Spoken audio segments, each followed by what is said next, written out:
This is Rob Tebbutt for Boxing Social. I'm delighted to be joined by Hackney super lightweight contender OHARA Davies. We're here at the Jack Catterall OHARA Davies announcement press conference. How are you, OHARA? I'm good, thanks. How you been? I'm very well, thank you. Very well. Been a while since I've caught up with you. Oh yeah, it's been ages, hasn't it? Lots happened since then. Last time I spoke to you, you were a matchroom fighter. Yeah, I remember those days. Those were the bad old days. Now these are the good new days. Apart from that, what's different? What's changed since the last time I saw you? I've got a few more dollars in the bank. I'm all spoken about. Travel the world a bit. What do we see today? Not your usual OHARA Davies press conference. I think you alluded to it several times that you're not going to be making headlines for people like me anymore. Why did we see that today? Where's the old OHARA Davies gone? He's gone because I reckon that the media always want me to say bad things online so that they can go back and write bad things and write bad press about me and make me seem bad and make me seem worse than I actually am. And I'm not doing it anymore.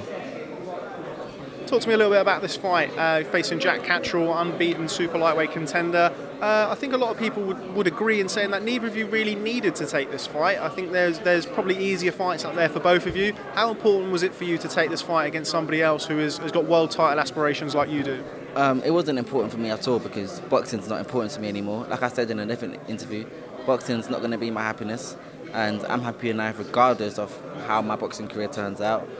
And I want to fight the best out there. You know, they say that Catterall's the best and he's got a decent belt. I've got a decent belt. So, you know, I want to put on a show for the fans, and so does he. I've had a few easy fights. You know, my last fight, poor Kamanga, he was meant to be a hard fight. And I was expecting a hard fight. I mentally prepared myself for a hard fight and he wasn't. So, you know, Catterall gave me a hard fight, and I want to see how far I can go in this game. Talk to me a little bit about your training preparation. Obviously, no longer with Tony Sims. As I understand it, you're working with a new trainer. How are you different now compared to the fighter that you were, say, 6 months ago? You see it in my last fight and the fight before. I'm a lot sharper, a lot smarter, a lot more comfortable in the ring. And now the training's more tailor-made to suit me, whereas in the past, in a gym full of 7, 8 other fighters, the training, it was more tailor-made for everyone in the gym, where everyone's all different. You know, we got different arm meets, different weaknesses and different strengths. So training you can't train everyone the same way. So I'm really glad now that I'm somewhere where the training is more tailor-made to suit me. And you've seen the bigger, the massive improvements in my last few fights. So. What do you make of Jack Catterall as a fighter? Fought last month in Belfast. Did you catch the fight? I saw a few rounds of the fight. Listen, he fought a good fight. Tyrone McKenna was quite awkward, and in this game, it's just styles that make fights. Tyrone McKenna's style might have been a bit awkward for Jack, and Jack might have been a bit flat because he fought 6 weeks earlier. So I can't make a judgment on him from that fight, but he won the fight, and that's what matters. Do you put any pressure on yourself? I mean, you've faced Josh Taylor, I think about 14 months ago, unsuccessfully in your challenge against him. This is another fight that's not world level, although should you win the fight, you'll be going on to world title aspirations. Is this a risk? If a loss here would potentially derail your world title aspirations, are you thinking about that? Are you nervous about that? I'm not thinking about a world title, to be honest. I'm thinking about I've got to fight Jack next, so I don't really care about the titles and the world title. And listen, the title is just a piece of metal that I put underneath my bed. Like, I won my last fight. I've got my WBC International. I've got that in the same place as my WBC Silver and the WBA belt underneath my bed. So the title is a piece of metal, a piece of trash. Or, you know what I mean? Every boxing title is a piece of trash. They don't mean anything. I put them underneath my bed, and to me, it's the paychecks that count. You know, I know certain fighters that they go in there and they fight for these massive belts and a big ranking, and they're getting paid shit dough. So all that matters for me is the business aspect, making sure I can eat and that my family can eat, and that's my main concern. Making sure that I can go out on a few holidays. You know, I need to enjoy my life, and that's my main concern.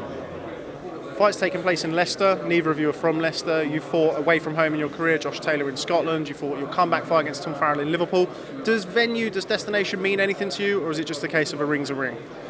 A ring's a ring, a location's a location, a fight's a fight. To be honest, it don't mean anything to me. They said to me I'm fighting up in Leicester. I said, okay, cool. It is what it is. Okay, and just finally, something else you alluded to in the press conference was the fact that you're going to stay off social media, no trash talking, no this and that. As somebody who's followed your career for a long time and somebody who does work in the media, I find that somewhat hard to believe. Why is that? Because I'm actually going to be on my social media. I'm just not going to be controversial, because the media, like I said earlier on in the conference, the media, they're so fast to go online and to write bad things and to make me look worse than I actually am. And I know that they came here expecting me to say some mad shit so that they can go back online and sit down on their computers and write, OHARA Davies said this, OHARA Davies said that.